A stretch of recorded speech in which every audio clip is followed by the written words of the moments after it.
Hi everyone, it's the classroom here and I'm back again.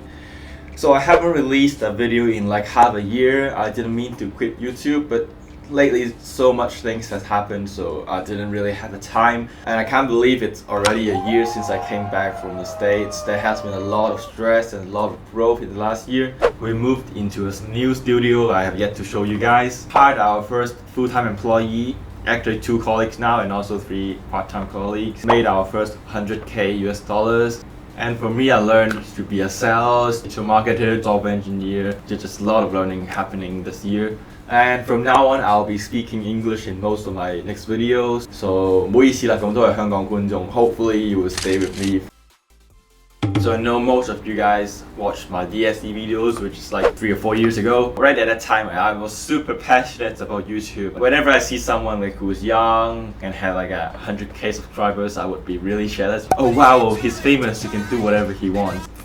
But after growing up a bit, I realized that having a large following on YouTube is a great plus, but I still have to have my own skills and things to offer. I guess I burned out too much in the first year through exam period, so I was editing videos until midnight, like 5 a.m., 6 a.m., and then I sleep for 2 hours and wake up to lessons. I couldn't do it anymore. If you follow my Instagram, you'll see that I still upload posts like every week because it's just so much easier to make a post. Making video, it can easily take up to 20 hours. Having a full-time startup job, like even though I'm the founder, like makes it very hard to do so like every day.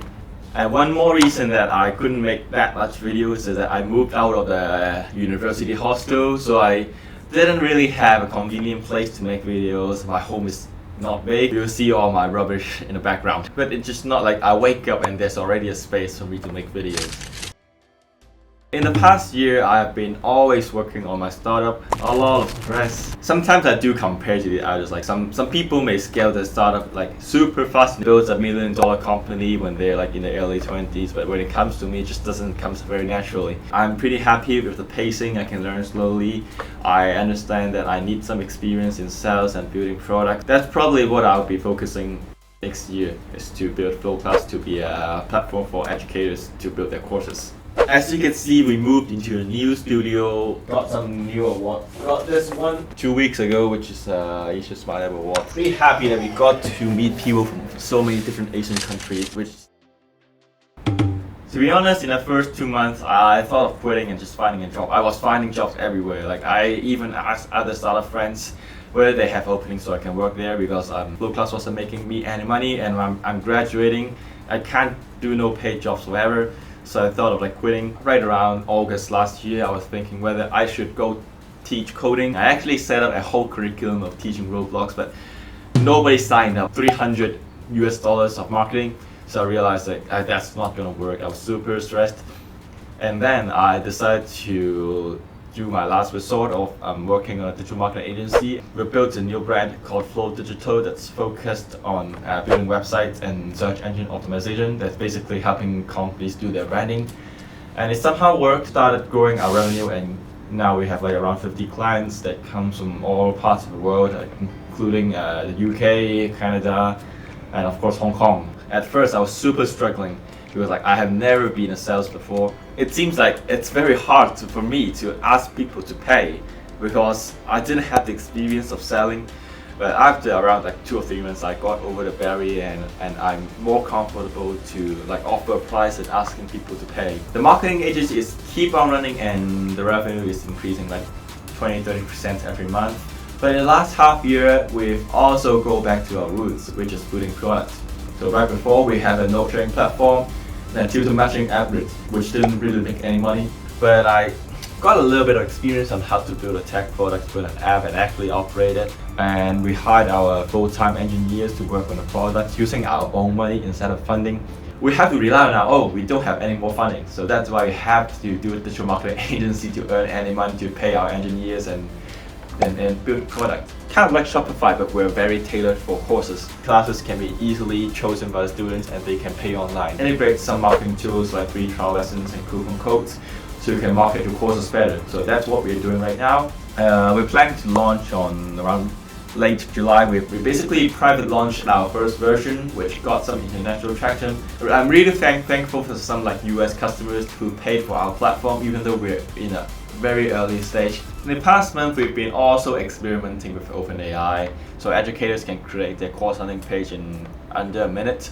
That's one thing that we're going to release pretty soon. Comment below and I'll send you a demo and let you use it.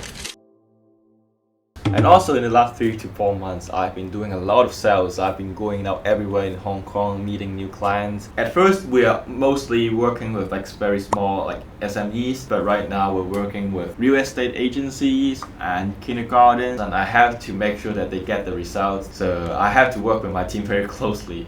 Sometimes I do compare myself with the others, especially some of my friends who are around the same age as me, but I've grown a little bit with ease of myself and feel like I should just grow at a pace that I'm comfortable in. But we're pretty proud to say that we bootstrapped our stuff using like revenue we gained from digital marketing. So of course, we'll be raising funds like in a later stage, but at least that we can prove that we can actually make a sizable revenue and to make sure our team can financially sustain ourselves. I could have worked in an iBank and don't need to worry about making an extra dollar every day, but I chose to work on a startup. I'm in charge of it. It's not like if I don't work, I still get the money. If I don't work, I get no money. I'm not saying that it's the best choice. Like, if I would advise myself, like working for maybe 3 to 4 years would probably make it go a lot better. But it seems cooler if I do it right after graduation.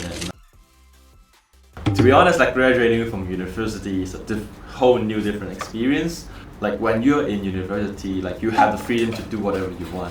The real stuff comes after graduation. But right now, I have to figure all about that myself.